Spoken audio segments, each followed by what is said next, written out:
प्रणाम। आप सबके हृदय में चैतन्य स्वरूप से विराजमान परम कृपालु परमात्मा को प्रणाम करता हुआ आप सभी दिव्य आत्माओं को सप्रेम जय गुरुदेव। परम कृपालु परमात्मा की कृपा से और आपके स्वयं के संयम से, धैर्य से आप सब लोग स्वस्थ होंगे और आज के दिन मिले हुए समय का सदुपयोग करते हुए आपने मिले हुए समय का जो अनमोल है उसका लाभ उठाया होगा, ऐसी मैं कामना करता हूँ। और अपनी जिम्मेदारी को निभाते हुए, कर्तव्यों को निभाते हुए आप सब लोग अपने जीवन के बारे में, अपने चारित्र्य के बारे में, अध्यात्म के बारे में, सकारात्मक विचारों के बारे में ज़रूर आपने सोचा होगा या उसके लिए आप सब लोगों ने समय दिया होगा। अब तक का जीवन हम लोग जिस तरह से जिए, जितने वर्ष हमारे जीवन में से निकल जाने वाले थे उतने निकल गए। जो तीर कमान से निकल गई उस तीर का पीछा कौन करे। तो जो बीत गई सो बीत गई। जो समय आज तक हमारा निकल गया उसके बारे में भी थोड़ा सोचे। क्या जिस तरह से जीना चाहिए था हम जिए? क्या हमने कोशिश की? और जो अब समय मिला है तो मैं मानता हूँ कि आने वाले समय को कैसे हमने जीना है, किस तरह अपने शेष आयु को, जीवन को हमने जीना है, उसको सोचने का समय भी आज मेरे और आप सबके पास है। तो हम बीते हुए दिनों के बारे में भी थोड़ा आत्मचिंतन करें और आने वाले समय के बारे में भी हम सोचें और एक अच्छा प्लान बनाए कि किस तरह मुझे जीना है। मैं मानता हूँ आगे का जो हमारा जीवन है उसमें एक सोच होनी चाहिए, कुछ उद्देश्यों को लेकर, संकल्प को लेकर जिस तरह जीवन जीना चाहिए, कुछ सूत्रों को लेकर, उद्देश्यों को लेकर एक समर्पक पुरुषार्थ से भरा हुआ जीवन जीने की हम सब लोग कोशिश करें, ऐसी मेरी आप सब से अपेक्षा है। जैसे थोड़ा ही समय हुआ लाइव आने में तो संस्थान के लैंडलाइन पर फ़ोन भी शुरू हो गए। हमारे श्रीकेश भाई भीमपुर से, उनका भी मैसेज मिला, फ़ोन आया भीमपुर से सूरत कि क्या हुआ अभी तक चालू नहीं हुआ। नासिक से भी प्रकाश टीकाराम महाजन, मखमलाबाद नासिक, वहाँ से भी फ़ोन था कि क्या हुआ अभी तक शुरुआत नहीं हुई। अभी मुझे ऑफिस से बताया गया कि फ़ोन आ रहा है कि शुरू करें। तो अच्छी बात है। ये तो मैंने दोनों का नाम लिया, लेकिन आप सब लोग 6 बजे की प्रतीक्षा करते हो और मैं भी खुद 6 बजे की प्रतीक्षा करता हूँ। तो आप सबका बहुत बहुत स्वागत करता हुआ आप सबको, हमारे फेसबुक मित्रों को, हमारे फेसबुक सतपंथ परिवार को बहुत बहुत धन्यवाद करता हुआ, आप सबका हृदय से स्वागत करता हुआ, मुझे भी बहुत प्रसन्नता है कि आपके साथ मुझे समय बिताने का यह सौभाग्य प्राप्त हो रहा है। अभी अभी एक नाम आया था। मैं आपका मैसेज पढ़ने के लिए भी थोड़ा मोबाइल को नज़दीक रखता हूँ कि मैं आपकी बात को भी मैं पढ़ सकूँ और अगर कोई आपका सवाल है तो मैं उसे जवाब दे सकूँ, इसलिए मैं थोड़ा नज़दीक रखता हूँ मोबाइल को। अन्यथा थोड़ा दूरी पर भी रख सकते हैं। तो इसमें जो नाम आ रहा था हमारे प्राध्यापिका संध्या महाजन, जो चिनावल से है लेकिन वो प्राध्यापक है जलगांव कॉलेज में, तो उनको भी हम धन्यवाद करते हैं। उन्होंने अभी अभी एक प्रोजेक्ट तैयार किया है सतपंथ संप्रदाय के ऊपर, तो बहुत अच्छा उन्होंने एक लिटरेचर सतपंथ संप्रदाय के लिए बनाया हुआ है इतिहास का। तो मैं उनको उस काम के लिए उनको धन्यवाद भी देता हूँ।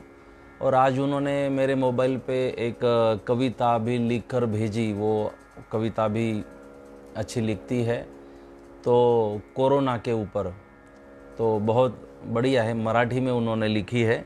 मैं उनको बहुत धन्यवाद करता हूँ जो मुझे सुन रही है। तो आपका धन्यवाद करता हुआ और उपस्थित हमारे सभी मित्रों का, हमारे सभी सतपंथ परिवार के सदस्यों का, और जो भी मुझे सुन रहे हैं, आप सबका हृदय से धन्यवाद करता हुआ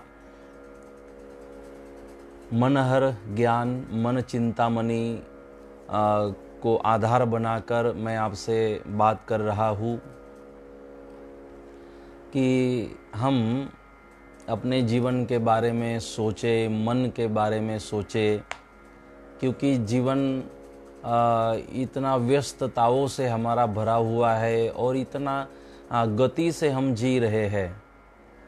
आप लोग आपके मन से पूछना कि इन दिनों जो सुबह का समय, सुबह हो रही है, सुबह का वातावरण, वो पक्षियों की किलबिलाट, वो मधुर आवाज़, और वो सब, या तो हम जिन गाँवों में हैं हमारे पड़ोसियों से मिलना, बात करना, ये शायद कुछ लोग तो पहली बार अनुभव कर रहे होंगे, इतना समय मिल रहा होगा। तो बहुत गति से हम अपने जीवन को जी रहे हैं। तो हम गति से, अपने इतनी गति से जीवन को ना जिए कि हम जीना ही भूल जाए, हमें जीना ही ना पता चले, हम जी ही ना पाए। कई लोगों को तो मैंने देखा इतनी व्यस्तताओं से भरा जीवन है, इतनी गति से अपने जीवन को जी रहे हैं। कब सुबह होती है, कब शाम होती है, कब रात होती है, कब दिन निकल जाता है, और परिवार से मुलाकात नहीं, अपने आप को समय नहीं दे पा रहे। कुछ कार्य ऐसे होते हैं कि बहुत हमारी व्यस्तताएं बढ़ जाती है। लेकिन मेरा एक आपके कुटुंब का एक सदस्य मुझे आप समझ सकते हो, और मैं आपके लिए बताना चाहता हूँ कि उसमें हमें कुछ तो करना पड़ेगा कि इतनी गति से हम अपने जीवन को ना जिए कि किसी से बात न हो रही हो,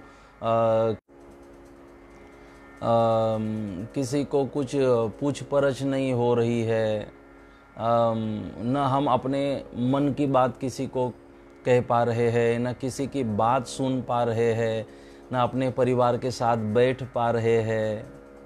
तो ये नहीं होना चाहिए। वैसे तो आज परिस्थिति ऐसी है कि कोई किसी की बात सुनने के लिए तैयार ही नहीं है। सुनाने वाले बहुत हो गए, सुनने वाले कम हो गए। मेरा तो सौभाग्य है कि मुझे सुनने वाले मिले हैं जो मेरी बात को सुनते हैं। लेकिन आज आप देखो तो कोई सुनने तैयार ही नहीं है, किसी के पास समय नहीं है। मैं आपसे कहूँगा कि आप औरों की बात भी सुनने की कोशिश करें। मैं भी जब अपने बड़ों के साथ बैठता हूँ या बुजुर्गों के साथ बैठता हूँ, या तो हमारे संत महात्माओं में संतों से मिलता हूँ, तो मैं सुनना ज़्यादा पसंद करता हूँ। मुझे सुनना भी पसंद है, किसी की बात को मैं सुनने की कोशिश करता हूँ। तो हम किसी और की बात भी हम सुने तो वो हमारी सुनेगा।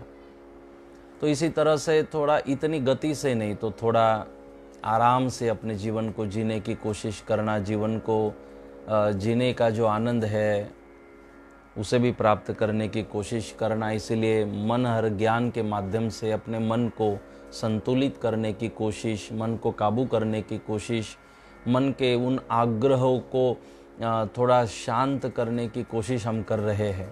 क्योंकि देखो, वास्तु में कुछ दोष है ना, तो हम वास्तु शांति की महापूजा करवाते हैं, जिससे हमारी वास्तु में अगर कोई दोष है तो वास्तु दोष समाप्त हो जाए, और जिस वास्तु में हम रह रहे हैं तो उस वास्तु में हम आनंद से रह सके।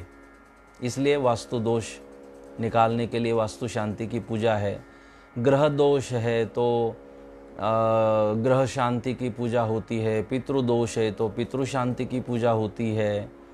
तो जैसे भी जो दोष है, तो किसी नक्षत्र का दोष है तो नक्षत्र शांति की पूजा हमारे वेदों में बताई गई, वैदिक मंत्रों के द्वारा माध्यम से वो पूजा की जाती है, दोष निकाले जाते हैं। उसी तरह से हमारे मन के जो दोष है, घर से दोष निकल गए, पितृदोष निकल गया, ग्रह दोष निकल गया, ग्रह शांत हो गए, पितृ शांत हो गए, वास्तु शांत हो गई, लेकिन मन अभी भी अशांत है। तो वास्तु शांत, पितृ शांत और ये ग्रह शांत होने से फायदा क्या है? तो मन का शांत होना भी जरूरी है। तो वास्तु को, ग्रहों को, पितृओं को आप जिस तरह वैदिक मंत्रों द्वारा शांत कर रहे हो, उसी तरह मन को शांत करने के लिए ज्ञान जरूरी है। मन को शांत करने के लिए अच्छे विचार जरूरी है, ब्रह्म ज्ञान जरूरी है। तो ब्रह्म ज्ञान से मन शांत होगा तो फिर सारी जगह आपको आनंद आएगा। पल पल जीवन का आप आनंद से जी सकते हो। तो ये ज्ञान जो है, ये ज्ञान चर्चा जो है, ये हम शास्त्रों को जो पढ़ते हैं, हम भगवान के दिव्य चरित्र को हम पढ़ते हैं, चरित्र को सुनते हैं, कथा सुनते हैं, तो इससे हमारे मन को शांति मिलती है। तो इसीलिए ये हमने करना चाहिए। नहीं तो वास्तु शांत और ये सब शांत होने से क्या फायदा जब मन ही अशांत हो। तो कथा हमारे जैसे गोपी गीत में गोपियाँ वर्णन करती है, तव कथामृतम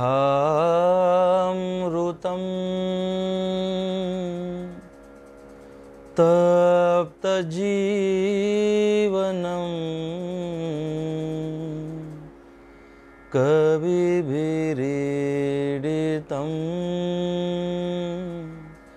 कल्मषापहम्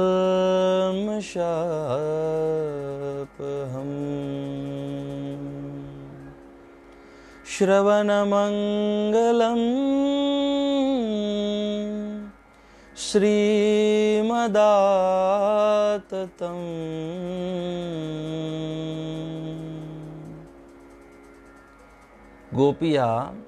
गोपी गीत में कहती है कि तव कथामृतम तप्त जीवनम कवि भिरीडितम कल्मषापहम, कि तव कथामृतन भगवान की जो कथा है वो अमृत के समान है। तप्त जीवनम, और हमारे तप्त जीवन को, ताप से भरे हुए जीवन को ये अमृतमयी कथा शांत करती है। वो अमृत के समान है। या तो ये जो दुख रूपी जहर है, ये जो चिंता रूपी जहर है, जो ईर्ष्या रूपी जहर है, जो ये सारे विषय, पंच विषय, षड विकार रूपी जो जहर है, विष है, उसे समाप्त करने के लिए, हटाने के लिए भगवान की कथा अमृत है। तो इसीलिए मन की शांति जरूरी है, और मन की शांति भगवान की कथा सुनने से, पढ़ने से हमें मिलती है। तो वास्तु शांत, पितृ शांत और ग्रहों को शांत, नक्षत्रों को शांत करते करते अपने मन को भी शांत करने की कोशिश करिएगा। और अगर आप मेरे विचारों में मानते हो तो मेरे विचार ये कहते हैं कि मन शांत हो जाता है तो अपने आप वास्तु, ग्रह और पितृ, नक्षत्र सब शांत हो जाते हैं। फिर किसी की हमें तकलीफ जीवन में नहीं होती अगर हमारा मन शांत हो जाए, अगर हमारे आग्रह शांत हो जाए, समाप्त हो जाए, हम आग्रहों को छोड़ दे, हम अपने मन को शांत कर दे, तो सब शांत हो जाता है। इसीलिए हम अपने मन को शांत करें तो वो सकारात्मक चर्चा से, पॉजिटिव थिंकिंग से वो सज्जनों के साथ बैठकर, अच्छे लोगों के साथ बैठकर, जिनके विचार अच्छे हैं, आप ये कर सकते हो, आपके मन को शांत कर सकते हो। क्योंकि मना घडवी संस्कार, मना उद्धरी संस्कार, मन को ऊर्ध्वगति मिलती है तो जैसे वातावरण में आप उस मन को ले जाओगे वैसे उसको संस्कार मिलेगा। आप गलत विचारों में मन को ले जाओगे तो मन के ऊपर संस्कार गलत होगा। तो इसीलिए हमें इस मन को जरूरी है, जैसे कि जल है, जल को आप अग्नि पर रख दो तो गर्म इफेक्ट आएगी। आप उसी जल को वाटर कूलर में आप रख दो, फ्रिज में आप उस जल को रख दो तो जल ठंडा होगा। इसी तरह से जैसे वातावरण मिला वैसे उसके ऊपर असर दिखाई देती है। वो गर्मी के संपर्क में जाएगा तो गर्म होगा, ठंडी के संपर्क में जाएगा तो ठंडा होगा। वैसे हमारे मन को हमें कहाँ ले जाना है तो वो हम नक्की करें। तो मन हर ज्ञान, इसलिए हम सबको जरूरी है। तो 9वें श्लोक में सद्गुरु देव हमें कह रहे हैं, मेरी एक प्रार्थना भी है कि मेरे यह जो सारे प्रवचन मन हर ज्ञान के ऊपर है, तो आप में से अगर कोई तैयार है तो जैसे ये शायद मेरा 21वां आज प्रवचन चल रहा है मन और ज्ञान के ऊपर, इसी को आधार बनाकर हम बोल रहे हैं। तो मेरे प्रवचनों के एक शब्दों को अगर कोई लिखने के लिए समय दे तो मैं चाहता हूँ कि मैं लिखना अब बहुत कम हुआ, मेरा लिखने की मुझे बहुत आदत थी पहले। मेरा एक शौक़ रहा था, मैं जब पढ़ता था स्कूल में तो मैं अपने मित्रों का होमवर्क कंप्लीट कर देता था। अगर कुछ लिखना है तो मैं उनको लिख देता, सामने से मैं पूछता था क्या मैं लिख के दूँ, तो 4, 5, 8, 10 पेज जो होते थे मैं उनको लिख देता था। मुझे लिखने की बहुत ज़्यादा आदत थी और अच्छे अक्षरों में लिखने की मुझे ज़्यादा आदत थी कि मैं लिखूं और अच्छे अक्षरों में मैं लिखूं। मेरा वो एक ज़्यादा से ज़्यादा एक मेरी चाहत वो रहती थी, पसंद था। तो आज लिखने में मैं बहुत कम समय दे पाता हूँ, बोलने में ज़्यादा। तो मेरी कोशिश है आप में से अगर कोई जिसके पास समय हो, अगर वो समय देना चाहे तो मेरे इन शब्दों को जैसे के वैसे मेरे इन शब्दों को अगर आप लिखते हो तो इसकी एक किताब बन सकती है, जिसको हम हमेशा के लिए उसको प्रकाशित भी कर सकते हैं। या 2-3 व्यक्ति लिखने के लिए तैयार हो तो उसमें से जिसने अच्छी तरह से लिखा एक शब्दों को, उसकी किताब को छपाने की हम कोशिश करेंगे। तो मेरे साथ आप संपर्क करना, क्योंकि ये लिखना बहुत एकाग्रता का काम है कि मोबाइल लेकर इसे लेकर यूट्यूब में ये सारा है तो इसे हम लिखे एक शब्दों को तो अच्छे अक्षरों में हिंदी में। तो मेरी इच्छा है कि जिसको ये लिखना हो वो लिखे, 2-3 में से फिर एक को हम कोशिश करेंगे। तो हम 9वें श्लोक का यह वर्णन करते हैं।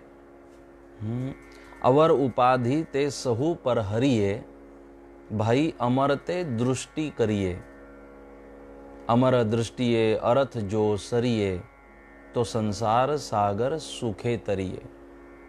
अमर दृष्टिये होए तदाकार, मुनिवर अमर सार ते निर्धार।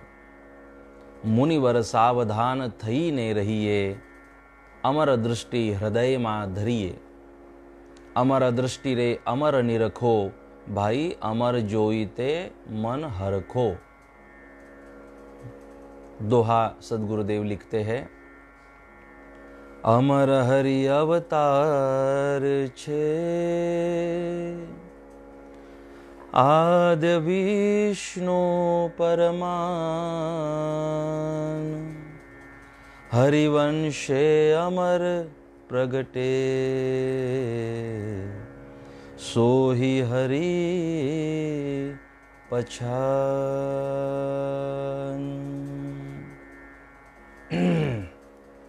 और इसे लिखने के लिए आपके पास मैं जो श्लोक बोल रहा हूँ, यह किताब मन और ज्ञान की आपके पास होनी चाहिए, तब आप इसे अच्छी तरह से लिख सकते हो श्लोकों को। और उसका फिर जो भी भावार्थ में दृष्टांत बता रहा हूँ, जो भी बातें कह रहा हूँ, तो अच्छा रहेगा।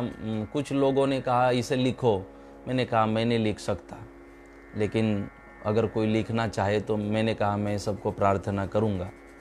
तो मेरे और भी जो प्रवचन है, मैं चाहता हूँ कि उसे भी लिखा जाए, अलग अलग विषयों पर जो मैं बोल रहा हूँ।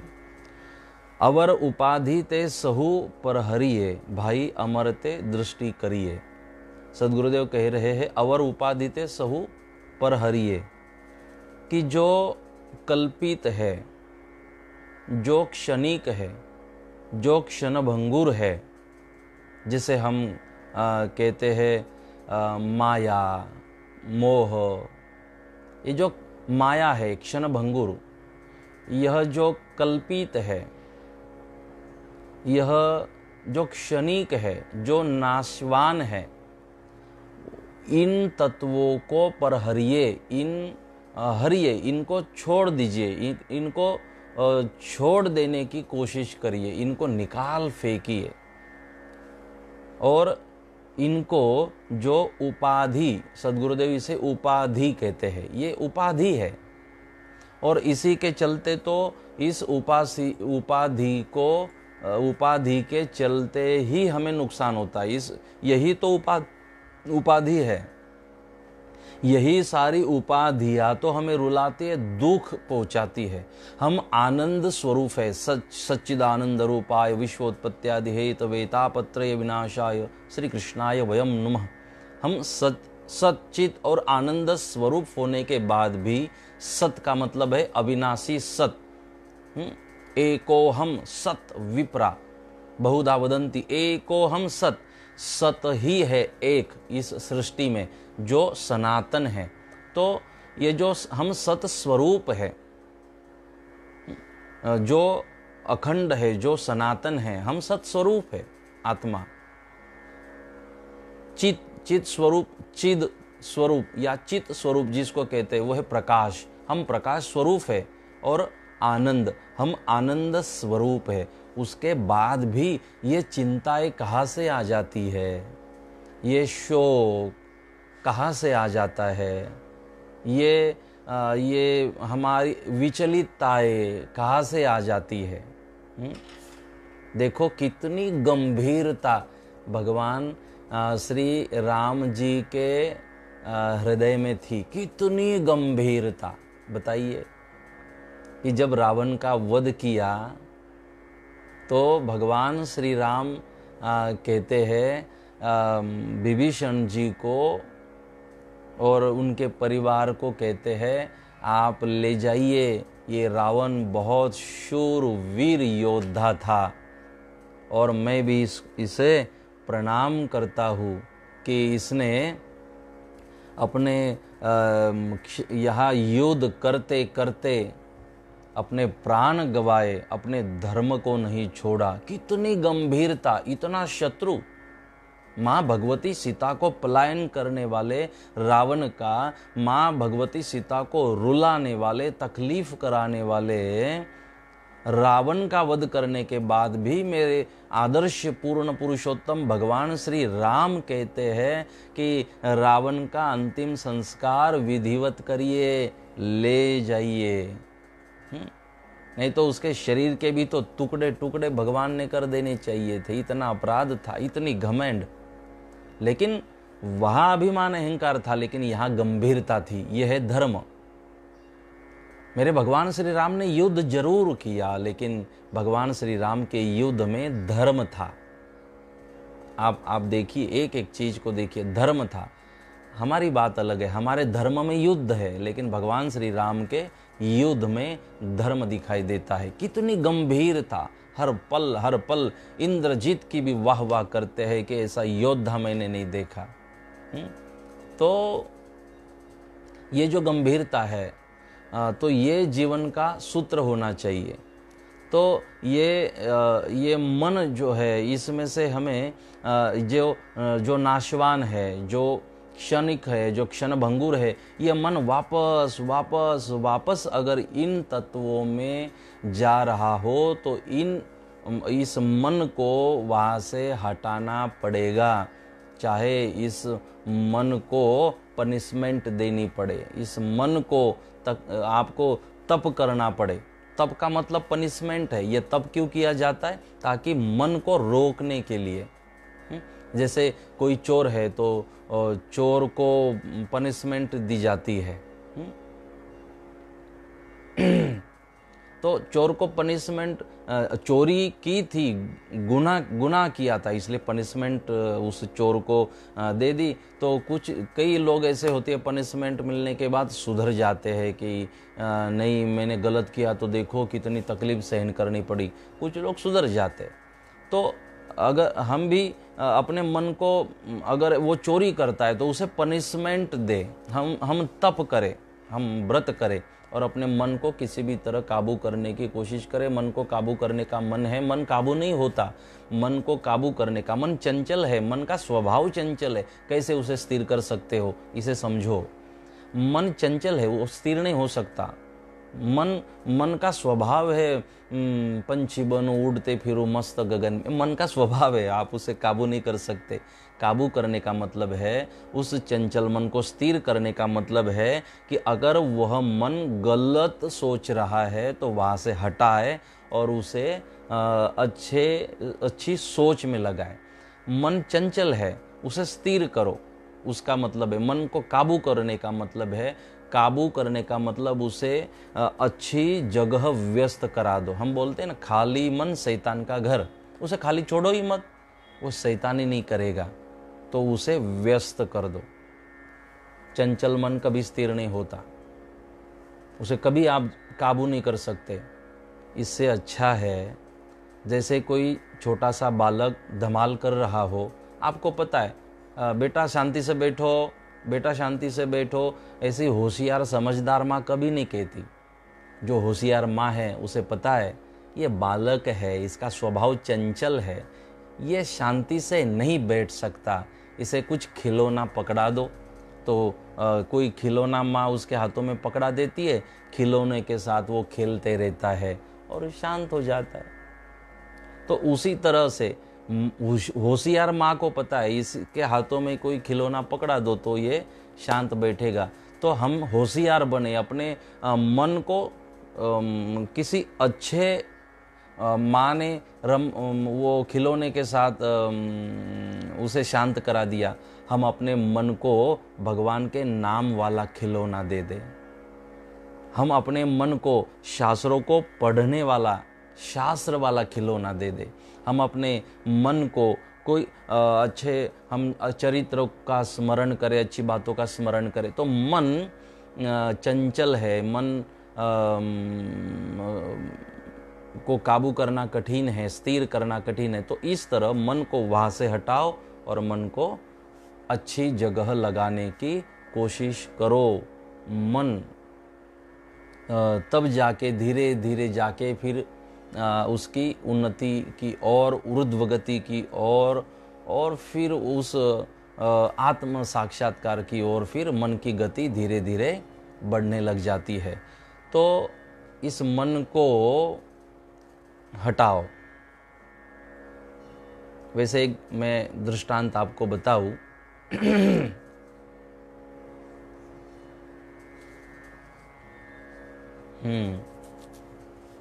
केतकी नेहते जी महाजन, आप कह रही हो तुम अपने आप को भगवान को अर्पित करो, यही सबसे उत्तम सहारा है। जो इसके सहारे को जानता है वही भय चिंता शोक से सर्वदा मुक्त है। अच्छा, ये आज ही हमने सबको भेजा था। हमारी बिल्ली हमको म्याऊं। महाराज, आत्म्याला मोक्ष प्राप्ती कशामुळे मिळते। तो मोक्ष ये अनुभूति है, ये कोई मृत्यु के बाद फिर मोक्ष मिलता है नहीं। ये जीवन को जीते समय अनुभूति का नाम मोक्ष है। मोक्ष का मतलब है मोह का क्षय। बस मैं वही बता रहा हूँ कि मोह का क्षय कर दो। जो चीज़ें आपको बंधन में अटकाती है, जो चीज़ें रुलाती है, जो दुख पहुँचाती है, बस उसका क्षय कर दो। आप मोक्ष की अनुभूति करना शुरू कर दोगे, आपको शुरू हो जाएगी। जैसे कि हम एक उस स्वभाव को धारण कर ले जिस स्वभाव की अपेक्षा संतों ने हमारे पास रखी है। तो ये कारण यही है हमारे दुख का। मैं आपको बता दूं, दुनिया में किसकी ताकत नहीं है आपको दुख दे। अगर दुख है तो मेरे कारण ही है। मैं आपको दुख का कारण बताता हूं कि कैसे ये दुख हमें मिलता है। अगर मेरा दृष्टांत आपको पसंद आए, समझ में आए, तो जरूर इसे याद रखना। और जब कभी दुखी बनोगे या तो मन विचलित होगा, तो इस बात को याद करना कि आप क्यों दुखी हो। तो एक दिन एक राजा का जन्मदिन था। तो जन्मदिन राजा ने कहा कि मैं इस तरह मनाता हूँ कि जैसे कल मैं हाथी पर बैठकर बाहर निकलूँगा, तो सबसे पहले जिसकी मुलाकात होगी, राज दरबार से बाहर दरवाज़ा खुलेगा और जैसे मैं बाहर हाथी पर निकलूँगा, तो मुझे जो व्यक्ति मिलेगा तो मैं उसे तृप्त करूँगा। उसे मैं उसको चाहिए उतना मैं उसे दूंगा, उसे संतुष्ट करूँगा। तो सुबह का समय दरवाज़ा राज दरबार का खोला गया, राजा हाथी पर बैठे और जैसे बाहर निकले एक व्यक्ति दिखाई दिया। अब राजा का क्या सोच है राजा की, ये तो राजा को ही पता थी, किसी को पता नहीं है। अपने अपने रास्ते जा रहा था। जैसे दरवाज़ा खोला, राजा ने उस व्यक्ति को कहा एक थोड़ी देर के लिए, 1 मिनट के लिए खड़े रहना। वो खड़े रह गए। राजा ने एक सिक्का निकाला, तांबे का सिक्का, जो पहले वाले सिक्के होते थे, वो एक सिक्का निकाला और उसकी ओर फेंका। जैसे उसकी ओर उस सिक्के को राजा ने फेंका, वो सिक्का थोड़ा वो संभाल नहीं पाया और गटर में जाकर गिरा। वो व्यक्ति भागते भागते गया, राजा का दिया हुआ सिक्का है, महंगा होगा, अनमोल होगा, तो गया और गटर में ढूंढने लगा, उस गंदे नाली में, कीचड़ में, उस पानी में उस सिक्के को ढूंढने लगा। राजा ने कहा, अरे कोई बात नहीं, उसे छोड़ दो, इधर आओ, मैं दूसरा दे देता हूँ। तो राजा ने दूसरा सिक्का निकाला, दूसरा सिक्का उसको दिया। अब आराम से उसने उस सिक्के को पकड़ा, अपने झोली में रखा। जैसे झोली में रखा, वापस वो गटर वाले सिक्के को निकालने गया। राजा ने कहा, अरे बहुत गरीब दिखाई देता है बेचारा। बोले इधर आओ। अरे उसे छोड़ दो, वो जाने दो उसे। बोले ये लो चांदी का सिक्का ले लो। तो राजा ने चांदी का सिक्का दिया, उसने अपने झोली में रखा, वापस गटर वाले सिक्के को निकालने के लिए चला गया। राजा ने कहा बहुत गरीब दिखाई देता है। बोले छोड़ो उसे, देखो मैं सोने का सिक्का देता हूँ। सोने का सिक्का। राजा ने भागते भागते आया और जैसे अपनी झोली फैलाई, राजा ने सोने का सिक्का उसे दिया और सोने का सिक्का अपने पास रखा, वापस भागने लगा गटर वाले सिक्के को निकालने के लिए जो गटर में गिरा था। राजा ने उसे बुलाया, बोले भाई मैंने चांदी सोने का सिक्का दिया, इतने महंगे महंगे सिक्के दिए, अब वो पीतल वाले सिक्के को निकालने के अब लिए क्यों आप कोशिश कर रहे हो? और चाहिए तो मेरे पास मांगो, मैं यहाँ आपके सामने खड़ा हूँ और आपको संतुष्ट करने का मैंने संकल्प किया है, तो मुझे और क्या चाहिए, मांग लो ना। क्यों बार बार गटर में जाते और गटर के उस सिक्के को निकालते हो? उस व्यक्ति ने कहा कि राजा जी आपकी बात सही है, मैं मांगू तो आप सब कुछ दे दोगे, लेकिन एक बात सुनो, आपने अगर पूरा राज्य का राज्य भी मुझे दे दिया दान में, तो सब मिलने के बाद वापस मैं उस सिक्के को निकालने जरूर जाऊंगा। बोले क्यों? तो उस व्यक्ति ने कहा जब तक मैं उस गटर में पड़े उस सिक्के को नहीं निकालता, राजा जी मेरे मन को शांति मिलने वाली नहीं है। मैं उस सिक्के को जरूर निकालूंगा।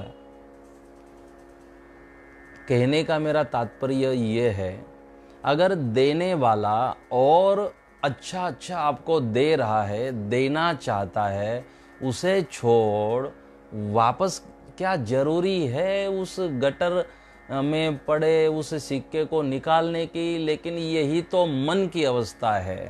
मन और कुछ अच्छा मिल रहा हो तो वो नहीं सोचेगा पहले वो कि मैं उस सिक्के को निकाल दूं। मन अच्छी बातों को ज़्यादा जितना नहीं सोचता, उतना ज़्यादा सोचता है कि वो सिक्का कहाँ गिरा होगा, सिक्का क्यों नहीं मिल रहा, उस सिक्के को ना निकालूं तब तक मेरे मन को शांति नहीं होगी। पड़ोस में झगड़ा क्या चालू है, जब तक मुझे पता नहीं चलता झगड़े का कारण क्या है, मन को शांति नहीं मिलेगी। ये मैं बता रहा हूँ। ऐसी जो ये मन की अवस्था है कि मन को अगर ऐसी आदतें लग जाए तो मन वही बार बार बार वही जाएगा, चाहे कितना अच्छा मिल रहा हो, मन बार बार वही जाएगा। हमें वही से मन को हटाना है, मन की उसी अवस्था को सुधारना है, मन की उस गति को हमें और जगह उसे डाइवर्ट करना है। कि अगर सोने का सिक्का मिल रहा है तो हमने भूल जाना चाहिए उस गटर वाले सिक्के को। हमें अगर कुछ अच्छा जीवन में मिल रहा है तो जीवन के उन प्रसंगों को, उन बातों को हमने भूल जाना चाहिए। अगर दोनों व्यक्ति में झगड़ा हुआ, लेकिन आज अगर अच्छी बात हो रही है तो पहले झगड़ा हुआ था उसे हमने भूल जाना चाहिए। तो मन को हमेशा अच्छी चीज़ों में लगाने की कोशिश करें और वहाँ जाने से अपने मन को हम रोकें। तो यही बात सद्गुरुदेव यहाँ पर हमें बता रहे हैं कि अवर उपाधि ते सहु पर हरिये, भाई अमरते दृष्टि करिए। कि ये जो उपाधि है, इन उपाधि से गटर में जाने वाली, गटर में बार बार गटर में, क्योंकि होता क्या है, ये जो सिक्के की बात मैंने बताई ना कि 7 दिन कथा तो सुन ली, कथा में बहुत आनंद किया, कथा में बहुत भजन गाया, कथा में बहुत रस लिया, कथा में बहुत प्रसन्नता मिली, कथा में बहुत ज्ञान मिला, सब हुआ, लेकिन कथा के बाद वापस मन अगर इसी निंदा में, जो कथा में हमने सुना था कि उस मंथरा की हालत क्या हुई, उस शकुनी की हालत क्या हुई, अगर वो दुशासन की हालत क्या हुई, उस दुर्योधन की हालत क्या हुई, अगर शांत रहने वाले और अपराध का विरोध न करने वाले द्रोणाचार्य जी और भीष्म पितामह जी की हालत क्या हुई, ये कथा में तो सुन लिया, लेकिन 7 दिनों के बाद अगर हमारा मन ही दुशासन की तरह बन जाता है, हम भी अगर मंथरा की तरह किसी के परिवार और भाई भाई को अगर तोड़ने का हमारा मन हो जाता है, बार बार अगर ये अच्छा मिलने के बाद भी मन अगर इन निंदा और चुगली में जा रहा है, इसकी बात उसके पास, इसकी बात उसके पास, किसी ने किसी की निंदा भी कर दी, तो आपको जरूरी नहीं है कि आप इनकी बात इनके पास करें। इन चीज़ों से हम बचें, क्योंकि ये करते करते फिर ये इतनी आदतें हो जाती है कि आप किसी दिन भूखे रह सकते हो, लेकिन निंदा किए बगैर नहीं जी सकते। चूहा होता है ना, चूहे को जीने के लिए ये पूरा दिन उसे किसी दोरी को या किसी को ऐसे ऐसे करना पड़ता है, अपने चबाना पड़ता है। किसी दिन अगर चूहे को ऐसे कुछ कपड़ा या कुछ कोई भी चीज़ अगर अपने दांतों से काटने के लिए ना मिले ना, वो मर जाता है। चूहे की आदत, किसी दिन वो कुछ भी कपड़ा हो, जो हो, लकड़ा, उसे वो करने, दांतों से काटने के लिए चाहिए ही चाहिए। जिस दिन ना मिले चूहा मर जाएगा। तो ये फिर आदतें बन जाती है। फिर निंदा के बगैर, चुगली के बगैर जब तक झगड़ा नहीं करोगे आपको भोजन हजम नहीं होगा, ऐसी आदतें बन जाती है। छोटी है ना ये चीज, तभी समाप्त कर दो। इतना बड़ा जहाज और उससे कितना गुना बड़ा समंदर होता है, लेकिन समंदर का जल जहाज को नहीं डुबा सकता। हाँ, जहाज जरूर डूब जाएगा जब उस जहाज को नीचे से छेद हो जाए, तो फिर उसे डूबने से कोई नहीं बचा सकता। एक छोटी सी गलती हमें तकलीफ में डाल देती है। छोटी सी गलती कि द्यूत क्रीड़ा का आमंत्रण मिला और महाराज युधिष्ठिर ने स्वीकार कर लिया, एक छोटी सी गलती, और 12 बरस का वनवास, 1 बरस का अज्ञातवास। छोटी सी गलती बड़ी बड़ी परेशानियों का कारण बन जाती है। तो इसी तरह जरूरी नहीं है मैं इनकी बात उनके पास करूं, उनकी जरूरी नहीं है। हम इसलिए, हमारा जन्म नहीं है, ये हमारी जिम्मेदारी नहीं है। कोई भूल करता हो तो वो अपने आप का आत्मचिंतन करे। कोई ज़रूरी नहीं है हम एक दूसरे से। और आपके पास अगर कोई व्यक्ति किसी की निंदा करता हो तो आपने भी समझना चाहिए कि यह व्यक्ति मेरे पास उसकी निंदा कर रहा है, ज़रूर मेरी भी निंदा यह व्यक्ति किसी और के पास करता होगा। ये इसका स्वभाव है, आदत है। आदत बुरी सुधार लो बस हो गया भजन। इन्हीं आदतों को हमें सुधारना है। तो मन को हम कथा सुने, ब्रह्म ज्ञान सुने, मंदिर जाए, माला करे, नाम संकीर्तन करे, महाराज की जय हो, गुरुदेव की जय हो, गुरुदेव की फोटो लगाना, ये हमारे गुरु है, ये हमारे, ये सारा सब कुछ जो है ना, तो अगर ये कर रहे हो तो आपकी जिम्मेदारी बढ़ती है। फिर हम कोशिश करें कि मन को चुगली में, निंदा में न जाने दे। तो फिर यहाँ सोने का सिक्का मिल रहा है, फिर भी मन उस गटर वाले सिक्के को निकालने में अगर आपका पड़ा हो, तो ये सोने का सिक्का मिलने का फ़ायदा क्या है? अगर मन गटर वाले सिक्के में अटका हुआ है तो शायद आप लोग इशारा समझ रहे हो। आप सब समझदार हो, समझदार को इशारा काफ़ी होता है। तो मुझे यही बात आज आप सबसे कहनी थी। सद्गुरुदेव कि एक एक शब्द, मैंने तो उपाधि इसके ऊपर ही बोला कि ये जो उपाधि है मन की, जो जो अच्छा सुनने के बाद भी बुरी चीज़ों में जाने की दृष्टता करता है। ये जो उपाधि है मन की, ये हमें रुलाती है और तकलीफ में डाल देती है। तो अपने मन को वहाँ से हमें हटाना है। और भाई अमरते दृष्टि करिए कि वहाँ से अपने मन को, वहाँ से मतलब कहाँ से, जहाँ मन के जाने से आप को रोना पड़ता है, आपको दुख होता है, आपको परेशानी होती है, मन विचलित होता है, आपको बहुत कठिनाइयाँ होती है, आप नाराज़ हो जाते हो, जीने का मन नहीं होता। ये कब होता है? जहाँ मन को नहीं जाने देना चाहिए, मन जब वहाँ जाता है तब ये होता है। अगर आप चाहते हो कि हम आनंद की अनुभूति करें और दुख का नाम ही भूल जाए, आप मुझे बताओ, हरिश्चंद्र को खुद को बेचना पड़ा, तारामती को बेचना पड़ा, रोहिदास को बेचना पड़ा, मुझे सुन रहे आप में से किसी के ऊपर जीवन में इतना बड़ा दुख, इतनी बड़ी कसौटी आई? हरिश्चंद्र राजा थे, लेकिन जब गुरुदेव को दक्षिणा देने का समय आया तो राजा हरिश्चंद्र को गुरुदेव ने कहा था, वशिष्ठ जी ने, कि गुरु दक्षिणा देनी है ना हरिश्चंद्र, तो अपनी मेहनत की कमाई देनी चाहिए। तो रात्रि में एक लोहार के घर हरिश्चंद्र गए। रात भर हथौड़ा चलाने का काम राजा हरिश्चंद्र ने किया। उसके बदले में जो पैसे मिले, दक्षिणा मिली, जाकर अपने गुरुदेव के चरणों में रखते हैं, ये मेरी दक्षिणा, गुरु दक्षिणा जो अपने कमाई की थी। इतनी ईमानदारी, धर्म इसका नाम है, ये धर्म के सूत्र है। तो कितनी कसौटी माँ भगवती सीता के लिए, कितनी कसौटी। राजा जनक की लाडली जानकी,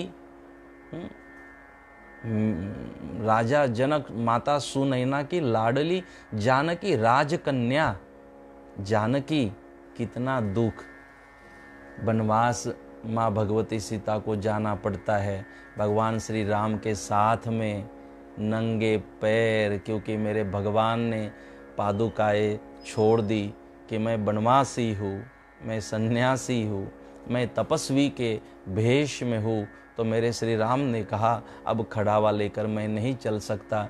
मेरे श्री राम ने खड़ावा का त्याग कर दिया, अपने पादत्राण का त्याग कर दिया, साथ साथ में माँ भगवती ने भी त्याग कर दिया। नंगे पैर अगर मेरे भगवान चल रहे हैं तो मेरी भी जिम्मेदारी है, मेरा भी धर्म है। कोमल कोमल उन चरणों को लेकर माँ भगवती सीता वनवास में यात्रा करती है, घूम रही है। एक बात का चिंतन तो करिए। जो राजमहलों में रहने वाली बहुत ही नाजुक माँ भगवती सीता घास पर सोती है, धूप में रहती है, ठंडी में रहती है। एक साधारण से वस्त्र मेरी माँ भगवती सीता पहन लेती है। जो इतने महंगे महंगे वस्त्र पहनने वाली माँ भगवती सीता थी। तो मेरे कहने का तात्पर्य है कि इतनी कसौटी इन सब के जीवन में आई, लेकिन इन्होंने अपने मन को गलत दिशा में जाने नहीं दिया। आया ना दुख इनके जीवन में भी, परेशानियां तो इनके जीवन में भी आई, दुख तो इनके जीवन में भी आया, लेकिन इन्होंने दुख का सामना किया। और सामना कर सके इसका कारण था कि उन्होंने अपने मन को संतुलित रखा, मन को गलत दिशा में जाने नहीं दिया और आनंद के साथ हंसते मुख से, हंसते हंसते इन सारे प्रसंगों का सामना किया। मुझे कहने का तात्पर्य यह है कि हम सब कुछ जीवन में सहन करते हैं, कर सकते हैं, आनंद के साथ सामना कर सकते हैं। चाहिए मन की यह दशा। अगर मन की यह दशा ना हो तो अच्छे दिन होने के बाद भी अगर अच्छा मिल रहा है फिर भी मन अगर गटर वाले सिक्के में जा रहा है, गलत दिशा में वापस मन सोचता है तो उस आनंद को प्राप्त करने का भी कोई मतलब नहीं है, कोई फायदा नहीं है। अगर मन गटर वाले सिक्के में लगा हुआ है तो आप आनंद की अनुभूति नहीं कर सकते। इसके लिए जीवन में संघर्ष तो है, दुख तो है। आप माँ भगवती सीता, भगवान श्री राम लक्ष्मण की तरह, माँ कौशल्या, माँ सुमित्रा की तरह, श्रित कीर्ति मांडवी की तरह, उर्मिला की तरह आप ये कर सकते हो। भरत की तरह, शत्रुघ्न की तरह हम जी सकते हैं, संघर्ष कर सकते हैं। बस मन की प्रसन्नता, मन का विश्वास और मन में अच्छी सोच होनी चाहिए। आप सब कुछ कर सकते हो, आप में वो काबिलियत है, आप में वो सारी क्षमताएं है। तो मेरे इस बात को याद रखते हुए कि अवर उपाधि, जिस उपाधि में मन जाने से, अगर पता चला कि निंदा करने से, चुगली करने से, अगर मन में गलत गलत बातों को सोचने से तकलीफ हो रही है या उपाधि हो रही है तो छोड़ दीजिए उन बातों को और भाई अमरते दृष्टि करिए। और ये जो नाशवान है, जो क्षणिक है, उसमें मन लगाने से अच्छा होगा कि जो अमर है, जो अविनाशी है, अजर अमर अविनाशी, उस ब्रह्म तत्व में, ब्रह्म सत्यम जगत मिथ्या, इस ब्रह्म में हम अपने मन को, जिसे अमर कहा गया, उस अमर तत्व में, परमात्मा में, उस आत्मा में हम अपने मन को लगाने की कोशिश करें तो मन का उत्थान होगा, मन की प्रगति होगी। तो इस तरह से आप सब लोग कोशिश करें कि हम अपने मन को ऊर्ध्व गति की ओर ले जाएं। तो आप सबको बहुत बहुत धन्यवाद करता हुआ आज मैं अपनी बात को यही विश्राम दूंगा। आसतपंथ सेवो सद्भावसु, मल्या सद्गुरुदेव जेने दर्शन कीधा गथ तीर्थना, तेना वैकुंठे पहुंचा जीव। अच्छा, कि सत्य का जो पंथ है, सत्य का जो मार्ग है, हम सत्य को धारण करें और सद्भाव से सत्य की हम सेवा करें। सत्य की सेवा का मतलब है सत्य को धारण करें। सत्य की अगरबत्ती आरती नहीं हो सकती, सत्य को जिया जा सकता है। तो हम सत्य को जीने की कोशिश करें। फिर संतों की भी मुलाकात होगी, सद्गुरुदेव की मुलाकात होगी और फिर तीर्थों का दर्शन होगा और फिर वैकुंठ की अनुभूति, वैकुंठ की प्राप्ति हम सबको होगी। धर्म तनु आलस न करूँ, सर्जा साथे ध्यान ज धरऊँ। 33 नंबर ये शिक्षापत्री की बात है। धर्म तनु आलस न करूँ, 33 नंबर 33 नंबर का श्लोक है। धर्म तनु आलस न करूँ, सर्जा साथे ध्यान ज धरऊँ। कि जो धर्म अगर आपको करना है तो आलस मत करिए। आलस करोगे, जो सोवत है सो खोवत है, जो जागत है सो पावत है। अगर आप आलस का त्याग कर देते हो तो ही धर्म हो सकता है, नहीं तो धर्म आप जीवन में नहीं कर सकते। फिर आपकी बहानेबाजी चालू रहती है, महाराज करूँ तो बहु छे, घणું બધું કરવું છે પરંતુ समय જ મળતો નથી। महाराज करायचं भरपूर आहे पण काय आम्हाला वेळच नसतो। ये चालाकी फिर हम शुरू कर देते हैं, आलस के कारण चालाकी करते हैं। नहीं तो समय बहुत है हमारे पास, बहुत है, अगर निकालना चाहो। और किसने कहा अलग से समय निकालकर धर्म किया जाता है? अपनी जिम्मेदारियों को ही धर्म समझ लो। उन जिम्मेदारियों को निभाते निभाते भी धर्म का स्मरण करते करते उन जिम्मेदारियों को निभाने की कोशिश करो। धर्म तो मन से किया जाता है, धर्म आचरण से किया जाता है। वर्तन का नाम धर्म है, मीठी वाणी का नाम धर्म है, सत्यम वद का नाम धर्म है, धर्मम चर का नाम धर्म है, स्वाध्यायन मा प्रमदह का नाम धर्म है, आचरण का नाम धर्म है, हमारी सोच का नाम धर्म है। धर्म के लिए अलग से समय निकालने की जरूरत नहीं है। हम सारे कर्तव्यों को समझ ले कि ये भगवान की दी हुई जिम्मेदारी है, मैं ईमानदारी से निभाऊं। यही धर्म है। अलग और धर्म तो ना आलस न करो कि धर्म को करते समय आलस न करे। सर्जा साथे ध्यान ज धरऊ। और सर्जा का मतलब है कि जो सर्जनहार है, ध्यान धरऊ कि जो सर्जनहार है, जिसने संसार बनाया, जिसने दुनिया बनाई, ऐसे जो दुनिया के मालिक है, ऐसे जो परमात्मा है, हमारे आत्मा के मूल अंश जो परमात्मा है, उसको कहते हैं सर्जनहार। ध्यानज धरऊ। हम उसको प्रणाम करें, उसका ध्यान करें, उसकी भक्ति करें और उसमें एक होने की हम कोशिश करें। अपने मन को उस सर्जनहार में लगाने की हम कोशिश करें।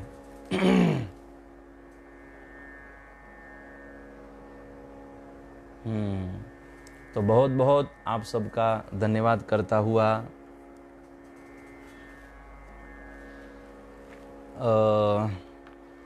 आप सबको आशीर्वाद भेजता हुआ मेरी प्रसन्नता का आप सब लोग कारण बन रहे हो, उसके लिए आपको हम धन्यवाद भी करते हैं। बहुत बहुत आपका आभार भी करते हैं।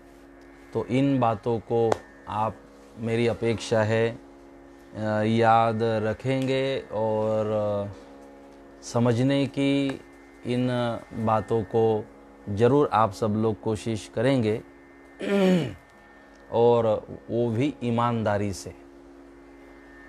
एक आपको बात बता दूं, मैंने कल एक जगह एक बहुत अच्छी बात पढ़ी जो आपको मैं आपसे शेयर करता हूँ, आपको बताता हूँ और बता इसलिए रहा हूँ कि मेरे स्मरण में रह जाए। जब ऐसी कोई स्टोरी होती है ना, अपने पढ़ने के बाद 2 3 4 लोगों को हमने सुनानी चाहिए। आप 4 5 लोगों को सुनाओ, आपको याद रह जाएगी तो अच्छा रहता है, याद रहना। मैं आपको सुनाता हूँ, मुझे याद रह जाएगी। तो एक व्यक्ति, एक आदमी कंस्ट्रक्शन कंपनी में काम करता था। ऐसी कंपनी में काम करता था कि जो घरों का निर्माण करती है और घरों को बेचती है। कंस्ट्रक्शन, जैसे हमारे गुजराती भाई बहन हैं, गुजराती भाई है जो कंस्ट्रक्शन लाइन में है। फिर वो बॉम्बे में हो, पुणे में हो, नासिक में हो, फिर अलग अलग जगह पूरे भारतवर्ष में, भारत के बाहर भी कंस्ट्रक्शन लाइन में जो है। हमारा लंदन से मधु मुझे सुन रही है, लंदन से, तो वो तो नर्स है वहाँ। मधु नर्स का काम करती है और विपुल उसके घर वाला जो है विपुल, वो कंस्ट्रक्शन लाइन में ही है, वो वहाँ घरों का ही काम करता है। तो कई हमारे गुजराती भाई है जो इस लाइन में है। घर ज़मीन खरीदना, फिर स्कीम बनाना, घर बनाना और घर बेचना, बहुत ही, ये मैं मानता हूँ भगवान विश्वकर्मा का काम है। और जो भी महाराष्ट्र में, मैं मानता हूँ कि महाराष्ट्र में जहाँ जहाँ जिन शहरों में हमारे गुजराती भाइयों को जितना सपोर्ट मिलता है, शायद ही किसी और को। जैसे पटेल नाम सुन लो तो यहाँ के भाई पहले पटेल भाई के फ्लैट को खरीदने की इच्छा रखते हैं, इतनी ईमानदारी से करते हैं। ये विश्वकर्मा का काम है और बहुत अच्छी सेवा भगवान ने कंस्ट्रक्शन लाइन में काम करने वालों को दी है कि किसी का आशियाना बनाने की सेवा, किसी का घर बनाने की सेवा, किसी को वहाँ छाया मिलती है, घर मिलता है किसी बेघर को।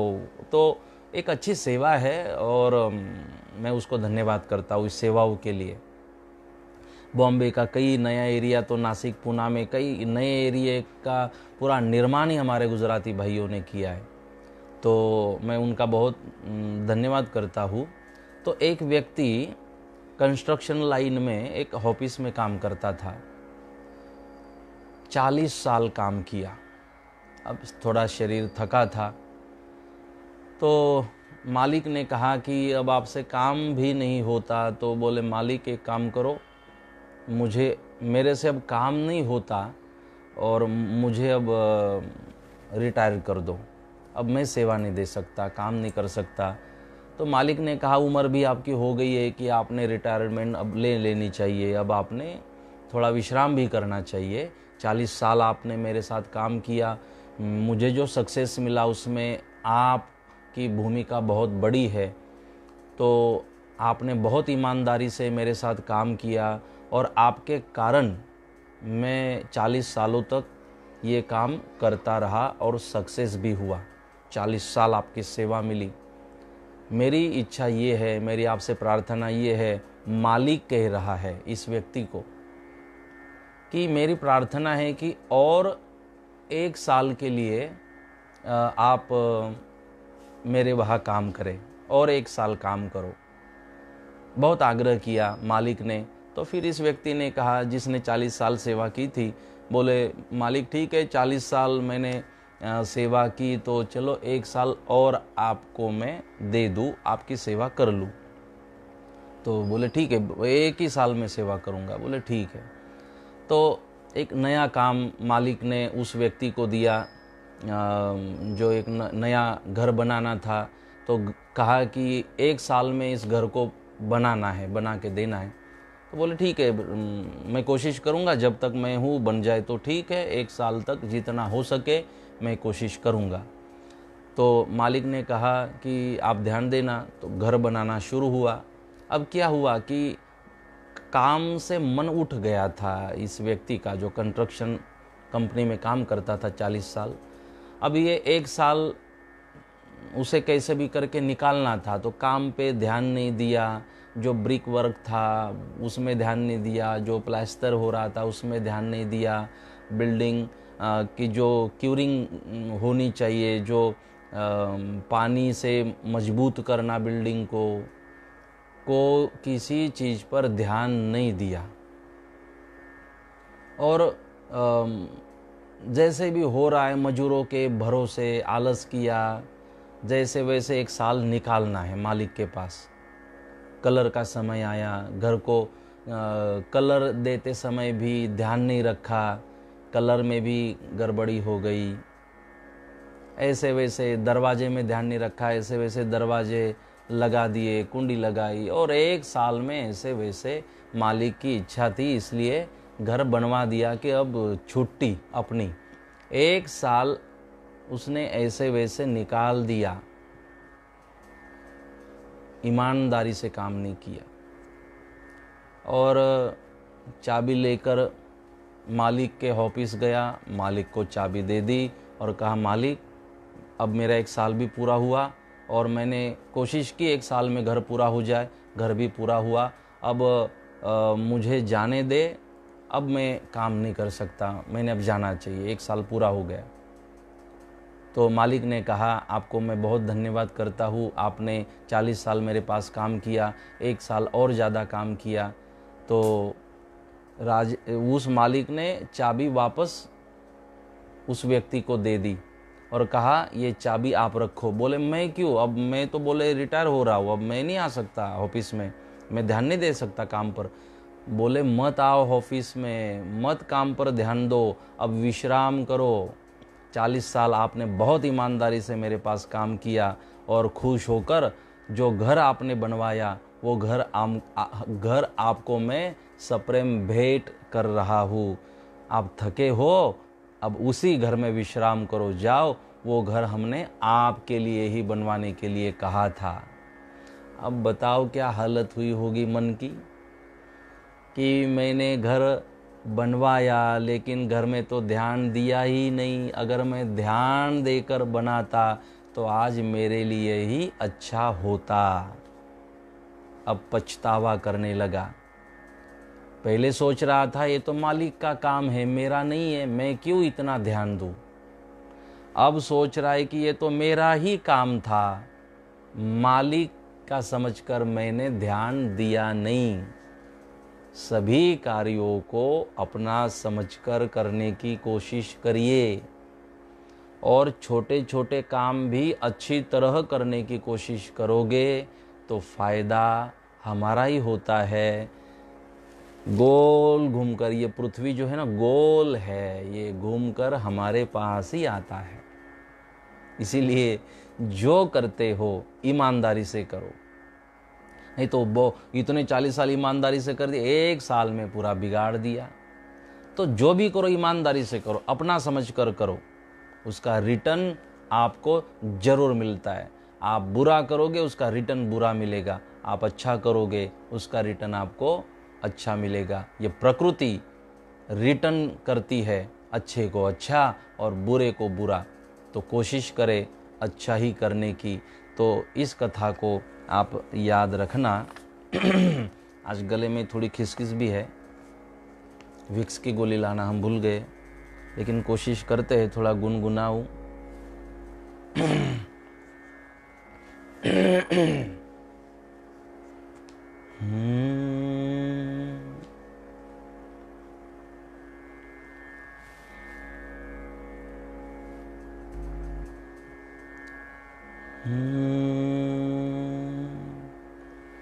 भजता क्यों नहीं रे हरि नाम, प्राणी भजता क्यों नहीं रे हरि नाम। तेरी कौड़ी लगे न छिदाम, भजता क्यों नहीं रे हरि नाम। दात दिया है मुखड़े की शोभा, दात दिया है मुखड़े की शोभा, जीभ दई रट नाम, भजता किब नहीं रे हरि नाम, भजता क्यों नहीं रे हरि नाम। नैना दिया है दर्शन करवा, नैन दिए है दर्शन करवा, कान दिया सुन ज्ञान, कान दिया सुन ज्ञान, भजता किव नहीं रे हरि नाम। पाव दिया है तीरथ करवा, पाव दिया है तीरथ करवा, हाथ दिया कर दान प्राणी, हाथ दिया कर दान, भजता किव नहीं रे हरि नाम। शरीर दियो उपकार करन को, शरीर दियो उपकार करन को, हरि चरणों में ध्यान प्राणी, हरि चरणों में ध्यान, भजता क्यों नहीं रे हरि नाम। बंदा तेरी कौड़ी लगे न छदाम, बंदा तेरी कौड़ी लगे न छदाम, रटता क्यों नहीं रे हरि नाम, भजता क्यों नहीं रे हरि नाम, भजता क्यों नहीं रे हरि नाम। तेरी कौड़ी लगे ना छिदाम, तेरी कौड़ी लगे न छिदाम, क्यों नहीं रे हरि नाम, भजता किव नहीं रे हरि नाम। हरि नाम, हरि नाम, हरि नाम। किव नहीं रे हरि नाम भजता, किव नहीं रे हरि नाम।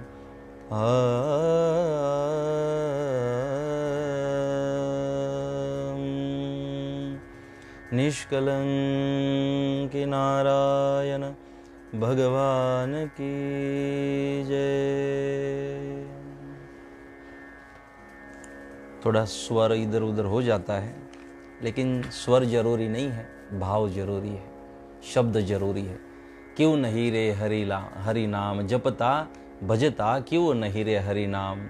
कौड़ी लगे ना छिदाम, इसमें कोई खर्चा तो है नहीं हरि नाम में, तो ले क्यों नहीं रहे हो। सब कुछ फ्री में भगवान दे रहे हैं, तो भजन करते हुए, उसको प्रणाम करते हुए स्मरण तो करिए, थैंक यू तो कहिए उस भगवान को जो सब कुछ फ्री ऑफ में दे रहा है। ऑक्सीजन, भोजन, बरसात, ये प्रकाश, ये पवन, सब फ्री ऑफ में, तो उसे थैंक यू कहिए। उसको स्मरण करते हुए, उसका भजन करते हुए 2 मिनट 5 मिनट के लिए अपने घर में श्रीमन नारायण नारायण नारायण का संकीर्तन करिए, नाम संकीर्तन करिए। उच्चारण के द्वारा आप उच्चारण करिए। मन के मन में वो साधना अलग है, लेकिन मेरी इच्छा है कि आप उच्चारण के साथ नाम संकीर्तन करिए 5 मिनट के लिए।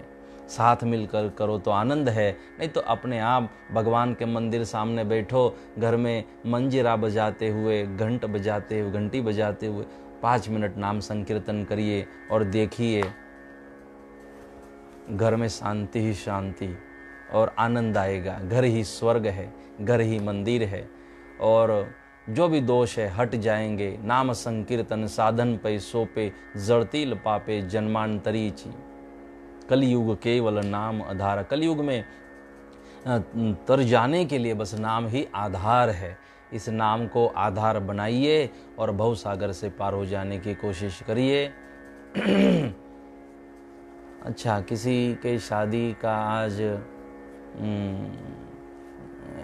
एनिवर्सरी डे है, कल भी था, आज है, तो जिनका एनिवर्सरी डे है उनको हम आशीर्वाद भेजते हैं। बहुत बहुत आशीर्वाद, साथ रहे, शांति से रहे, प्रेम के साथ रहे।